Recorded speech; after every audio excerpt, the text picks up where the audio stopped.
Look who's here, the former counselor to President Trump and Fox News contributor Kellyanne Conway. Kellyanne, we always love having you on the show. Thank you so much again for joining us tonight. So ICE can now apprehend violent criminal illegal aliens out of jails. What took them so long? That's been the problem all along. They've released like 850 of them over the last couple of years back onto the streets.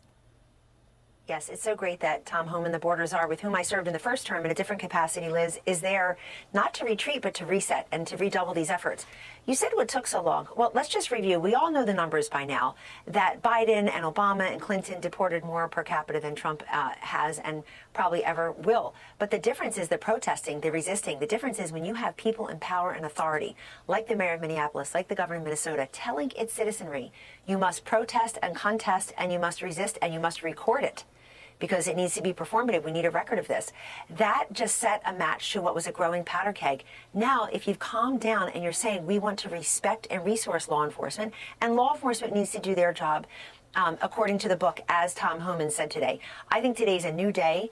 I think that when there's a loss of life, Liz, regardless of the circumstances, it should be mourned, not scorned. And there will be investigations into all of that. But I feel better knowing that Tom Homan is there to reset and to say, this is what's going to happen. And he's getting responsiveness from the mayor and the governor. By the way, it's President Trump, our commander-in-chief, that sets the tone and the content here. And his calls with the governor and the mayor over the weekend and the words that he said, the compassion he showed, the regret for loss of life, regardless of the circumstances. I think that is the President Trump I know, and I was glad that he did that as well. You know, thank you so much, Kellyanne, again for coming on, because you're putting the debate right where it should be. You know, the other thing, too, is Tom Homan said, quote, justice is coming to the Antifa operation, this sophisticated operation using encrypted signal apps to track ICE and attack ICE. What do you make of this new video that shows Alex Preddy spitting at federal agents, assaulting and kicking out the taillights of a government SUV? This is 11 days before he was fatally shot by agents in Minneapolis. Analysts are saying what happened to Preddy was a horrific, tragic ending to a catastrophic chain of events. The federal officers involved in the shooting are on administrative leave as per standard protocol. But, you know, Joey Jones has made this point that in that event of the shooting, we don't see the 10 minutes before the video starts. It is terrible he was shot and killed. Renee Good as well. That's an issue. But what do you make of what you see on this video? Well, I think that it puts a lot into perspective that when the leaders of your state say we will not cooperate with law enforcement, and they're tacitly encouraging people to spit, to kick, to dox them. Tom Tillis, no friend to President Trump these days, a Republican who's retiring from North Carolina in the Senate, Liz, even said today, listen, this is the world we live in now. Somebody takes a photograph of you, and the next thing you know, they have photos of your children, of your spouse, of your home, where you're having lunch, what hotel you're staying in. It's a dangerous world out there. And if we have confrontation as opposed to collaboration at the highest levels, and we don't have cooperation, federal, state, and local with our law enforcement, you know what's different, Liz? Here's what's different.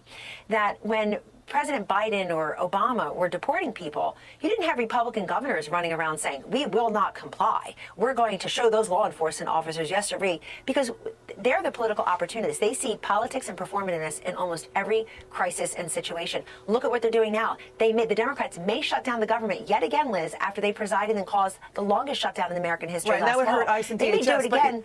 Yeah, they could do it again. You know, Kellyanne, you were talking at the top. There's still little to no focus on the media and Democrats on the dozens and dozens of U.S. citizens murdered and killed by criminal illegal aliens. Yes. We had illegal alien gang members, criminals, murderers crossing the border under Joe Biden. And now we got Democrat Chicago Mayor Brandon Johnson. He's talking to sanctuary city mayors about efforts to impede ICE. Let's put it this way.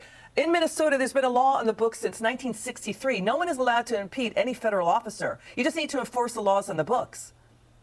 Yes. You do. And people ought to know that when they think it's fun to go out there and start protesting and get in the way of each other and record it and spit and kick and do what lots of them are doing. They should know they're violating the law. I think 16 folks were arrested, just yesterday or the day before. And that's, they're probably, that probably will hold. Also, these are active investigations.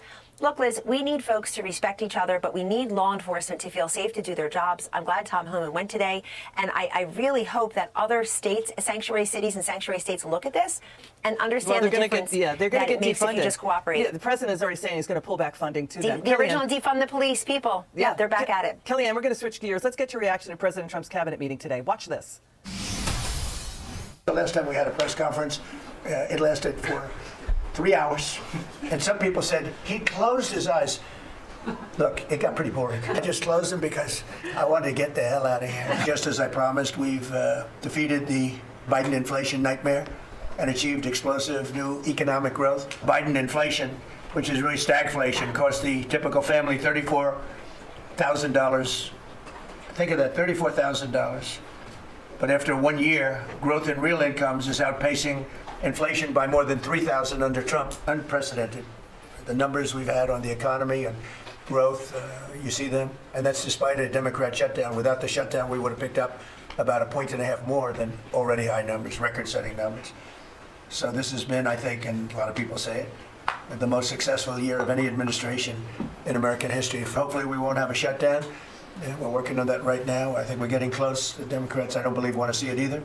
So we'll work in a very bipartisan way. I believe not to have a shutdown. We don't want a shutdown. Okay, that was the president today at his cabinet meeting. We've got breaking news coming in. The Atlanta Fed GDP Now model says that fourth quarter GDP growth is coming in at 4.2%. That's when the Democrat did their shutdown. And now they're planning to do another shutdown tomorrow night. They want less spending on ICE and DHS. The Senate vote on that failed today to keep the government open. Kellyanne, the procedural vote that would track into other votes. Kellyanne, what do you make of what's going on with this Democrat shutdown to capitalize on what's going on in Minnesota? Do you think it's a good strategy to win back the House and the Senate in the midterms? No. No, it's not. In fact, they're providing the split screen differential, a distinction with a difference with the Republicans. The president and his cabinet are laying forth the facts and the figures, Liz, that characterize the whole first year of success and how they're going to build on that. Besson said today we're going to have a Trump boom. We're going to have huge growth. Lutnick talked about producing more steel. They talked about producing more coal. Everybody had a great update. And you contrast that with the Democrats who just say Trump, Trump, Trump, no, no, no, shutting down. But at least the Democrats are consistent, Liz. They refuse to have a positive, affirmative, patriotic message and policy prescription plan. And instead, they're willing to shut the government down again on something very similar. Don't forget, folks, these are the people who led defund the police 6 years ago. This is just an adjunct to that. The Democrats, Liz, have no problem spending your money we don't have as a nation on things we don't need, acronyms like DEI and ESG and BLM and CRT.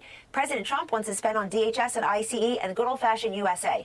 And I think that's the winning message. Yeah, Kellyanne, thank you so much. By the way, there's another deadly winter storm hitting the East Coast. We need FEMA. FEMA's going to get hit in the shutdown. They're going to furlough like 4,000, 5,000 people. 73 people died in the last winter storm. Hundreds of thousands without power still. Kellyanne, you're terrific. Thank you so much for helping us out tonight. It's always great to see you.